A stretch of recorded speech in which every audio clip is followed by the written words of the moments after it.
Proper এই ম্যাথটা কি উপরে নিচে সেম জিনিস, উপরে আছে হচ্ছিল নেগেটিভ দিয়ে, নিচে ওই একই জিনিস আছে হচ্ছিল পজিটিভ দিয়ে। উপরে আছে হচ্ছিল 1 মাইনাস সাইনে, নিচে আছে কি 1 প্লাস সাইনে। এই সূত্র এটা হচ্ছিল যোজন বিয়োজনের টাইপ। অনেকটা এটাকে তোমাকে কি করতে হবে, অনুবন্ধী দ্বারা গুণ করতে হবে। আমি কিন্তু তোমার অনুবন্ধী শুরুতেই শিখাইছি। অনুবন্ধী কি, অনুবন্ধী বা কনজুগেট কাকে বলে। তো এটা যদি নিচের যেটা থাকে লব, লবে যে অংশটা থাকে ওর অনুবন্ধ দ্বারা উপরে এবং নিচে গুণ করাইতে হবে। এটা হচ্ছিল অনুবন্ধীর কনসেপ্ট। এই ম্যাথ গুলো কিন্তু যথেষ্ট ইম্পর্টেন্ট, আর এই ম্যাথ গুলো কিন্তু বোধে খুব বেশি আসে।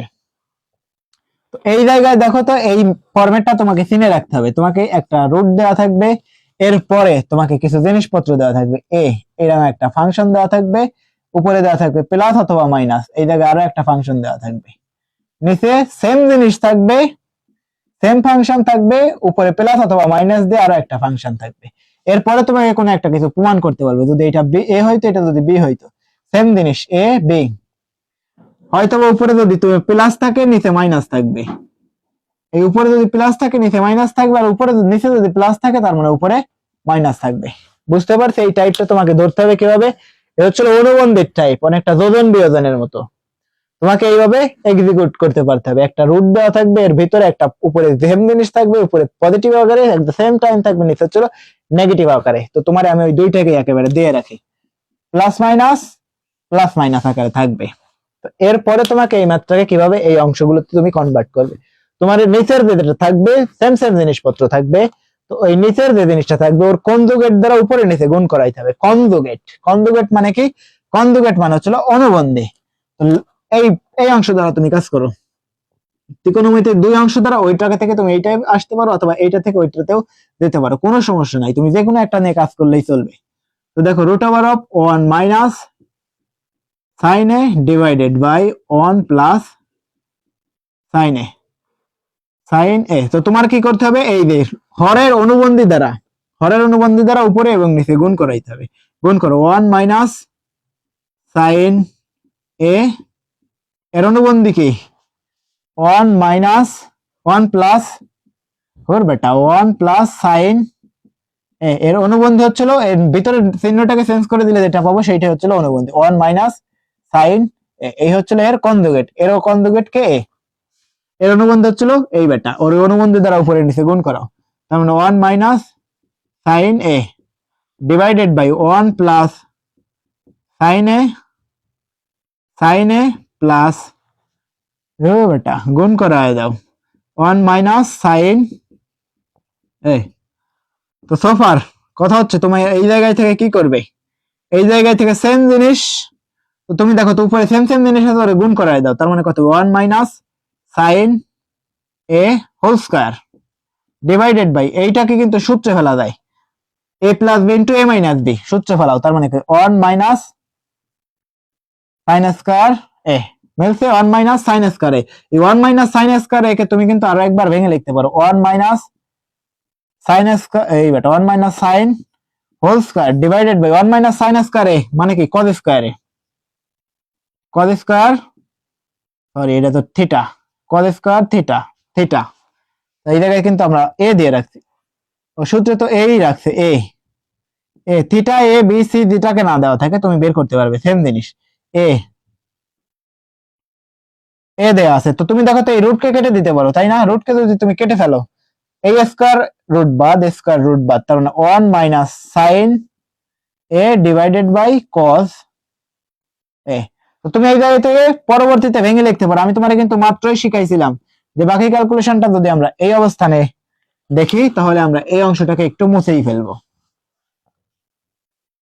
তো চলো তো আমরা বাকি ক্যালকুলেশন গুলোকে এই অংশগুলোতে একটু দেখার চেষ্টা করি। দেখো তো 1 minus sine A divided by cos A, তো তুমি এইটাকে ভেঙে লিখতে পারো 1 by cos A minus sine A by cos A. দেখো তো 1 বাই কজ এ মানে কি sec minus sine A by cos A মানে কি ট্যান এ তোমার মিলছে সেকে বাই ট্যান এ। এটা কি right hand side, left side and right hand side প্রমাণ মিলছে। মিলে গেছে। তো তোমাকে কিভাবে করতে হবে, ওই যে সেম জিনিস আমি কিন্তু তোমার শিখাইছি, যে তোমারে ওই ফরম্যাটটা দেওয়া থাকবে হচ্ছিল একটা পজিটিভ এবং একটা নেগেটিভ, উপরে এবং নিচে সেম সেম জিনিসপত্র দেওয়া থাকবে, একটা থাকবে হচ্ছিল পজিটিভ এবং আরেকটা থাকবে হচ্ছিল নেগেটিভ। তো তোমার যেটা নিচে থাকবে বা যেটাকে বলা হচ্ছিল লব, উপরে যেটা থাকে সেটা হচ্ছিল হর, নিচে যেটা থাকে সেটা হচ্ছিল লব। এই লবের অনুবন্ধী দ্বারা উপরে এবং নিচে গুণ করাইতে হবে। উপরে এবং নিচে যদি গুণ করা, এরপরে যদি ক্যালকুলেশন করো, একটা সূত্র পড়বে, ওই সূত্রটাকে বসাই দিলেই তুমি পেয়ে যাবে ডিরেক্ট ফলাফল। তো আমরা বসাইছি, পুরোটাকে কনজুগেট দ্বারা গুণ করাইছি, এরপরে দুটোকে যদি আমরা গুণ করাই দিই, এই ক্যালকুলেশন গুলো কিন্তু তোমার পারতে হবে। তো এই 1 মাইনাস সাইন এ স্কয়ারে 1 মাইনাস সাইন এ স্কয়ারে দুটোকে গুণ করাইলে কত, 1 minus sine A whole square divided by A plus B into A minus B, সূত্র ফেলো 1 মাইনাস সাইন এ স্কয়ার। তুমি যদি এ স্কয়ারে 1 এর উপর এ স্কয়ার দিতা, 1 এর উপরে যদি দুইটা তুলে দাও, এরপরেও সেটা 1 এই থাকে, তার মানে ওইটা ভ্যালু নাই, তার মানে সেটাকে আমরা লিখি নাই, আমরা লিখছি কি 1 মাইনাস সাইন এ স্কয়ারে। তো এই 1 মাইনাস সাইন স্কয়ারে এই সূত্রটা কিন্তু তোমার আমি শুরুতেই শিখাইছি, যে 1 মাইনাস সাইন স্কয়ার, এটা কি sine square theta plus cos square theta equal two কত হবে 1। তো তুমি যদি এই থিটার পরিবর্তে কি রাখছে, থিটাকে এক্সচেঞ্জ করা এ বানাইছে, এ থিটার পরিবর্তে রাখছে কত এ।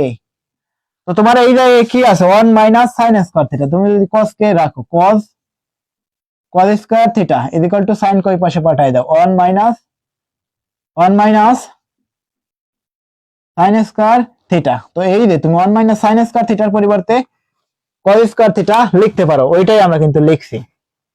সোফার এই জিনিসপত্র আমি তোমার আগেই বলতে পারি, তোমাকে এই জিনিসপত্রগুলো একদম ঠাটায়া মুখস্থ করে ফেলতে হবে, তাই না, বুঝে বুঝে মুখস্থ করতে হবে। আমি তোমারে সবকিছু শিখাইছি, এরপরে না এই পর্যন্ত তোমারে আসছে। কেন মুখস্থ করতে হবে, কারণ পরীক্ষা হলে তো তোমার বোঝার টাইম নাই, পরীক্ষার হলে তোমাকে লিখতে হবে, কারণ তোমাকে সময়ের সাথে নিজেকে লড়াই করতে হবে। আর যদি তুমি সময়ের সাথে নিজেকে লড়াই করাইতে না পারো, তাহলে তো তুমি সেই যুদ্ধে হেরে যাবে। কারণ এরকম না যে তুমি বাসায় বসে পড়াশোনা করতেছো ঘন্টার পর ঘন্টা, ঘন্টার পর ঘন্টা, hours and hours and hours, আর তোমার হাতে সময় আছে নাই, তো তোমার হাতে তো ফিক্সড এবং লিমিটেড সময়, যেটা নির্ধারিত সময়, সেই সময়ের মানটা কত থাকবে 3 আওয়ার।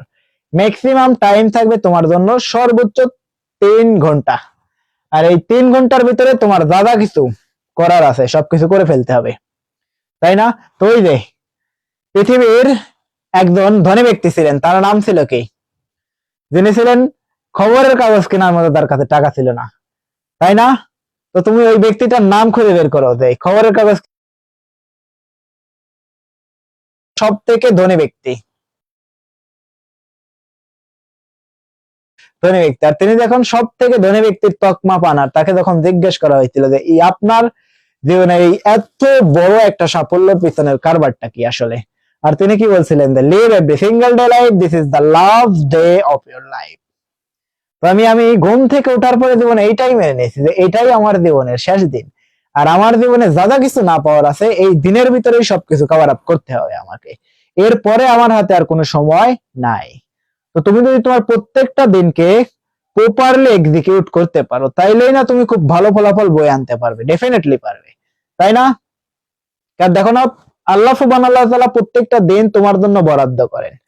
তো তিনি তো চান যে আমার প্রত্যেকটা বান্দা যেন তার প্রত্যেকটা দিনকে প্রপারলি ব্যবহার করতে পারে। এরকম না যে তুমি আজকের দিন পড়ো নাই, আগামীকালের জন্য শুয়ে রাখছো বা রেখে দিয়েছো যে আগামীকাল পড়বো, এরকমটা হয় না। তুমি লাইফে যদি এগিয়ে যেতে চাও, তবে ডেফিনেটলি তোমাকে প্রত্যেকটা দিন পরিশ্রম করে দিতে হবে, স্টেপ টু লেগে থাকতে হবে, ধৈর্য ধরে প্রত্যেকটা দিন পরিশ্রম করে দিতে হবে, তাইলেই তুমি সফলতার মুখটা দেখতে পারবে, তাই না। এই যে লাইট যিনি আবিষ্কার করেছিলেন, তিনি কতবার ফেল করছিলেন, তিনি কিন্তু প্রায় 10,000-এর উপরে ফেল করছিলেন। তো তাকে যখন জিজ্ঞাসা করা হয়েছিল যে আপনি এই 10,000 বার ফেল করার পরে আপনার অনুভূতিটা আসলে কেমন ছিল, তিনি উত্তরে কি জানাইছিলেন, অ্যাকচুয়ালি আমি 10,000 বার ফেল করি নাই, তো আমি 10,000 বার 10,000 বার আমি অ্যাকচুয়ালি ভুল পথকে টার্গেট করেছিলাম, আর আমাকে এই 10,000 বার প্রত্যেকটা পথ আমাকে শিক্ষা দিয়েছে, এই পথটা তোমাকে ফলাফল দেবে না।